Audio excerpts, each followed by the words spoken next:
Dear lovers, what if we're using the word love, but we don't actually agree on what love is anymore? Love is arguably the most important word in the English dictionary. We do not study it as much as we should. Let me ask you something simple, but don't rush to answer.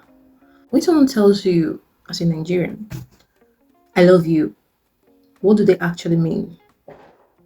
Because sometimes it means I like you, sometimes it means I enjoy talking to you, sometimes it means I want something from you, but sometimes it means nothing at all. So we're in a time where relationships are everywhere, but clarity is rare.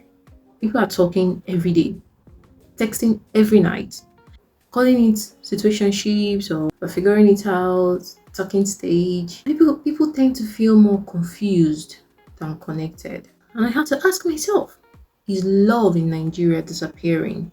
Or are we just losing the meaning of love?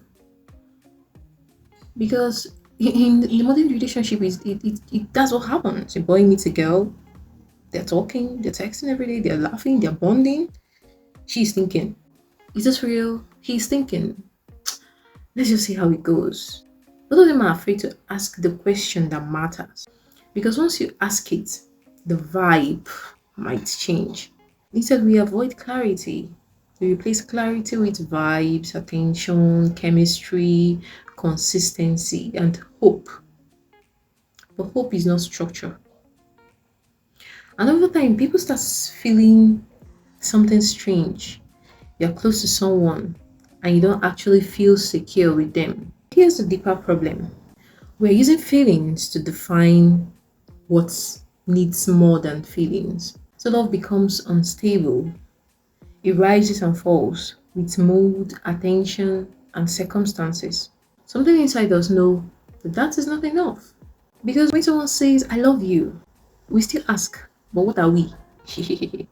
What are we? So clearly something is missing. We all feel it. We all feel it. Let's not end up with something fragile. Relationship built on feelings without structure. So I want to pause here and ask the real question. What if we're using the word love, but we don't actually agree on what love is anymore? I mean, we as a people, maybe, just maybe, there's a quote that says, if you don't know where you're coming from, you will not know where you're going to. So let us look at the history of love. Let us see where we're coming from, the history, the progress humanity has made with love before now. Because our generation, we think we know so much. But our ancestors, they've done a lot of work in trying to give structure to love and responsibility. That's why I am taking us on this research. Not to judge anyone, not to judge anyone, not to shame relationships, not to take sides, but to slow things down and ask, what is love really? So in the next episode, we are going to go back to how love was understood by our ancestors in our cultures, in Igbo, Hausa, Yoruba, and some other Nigerian languages and cultures. Maybe the answer we're looking for are not as new as we think. And maybe the real issue is not that love is gone, but that we stopped recognizing what it looks like. So let's start from there.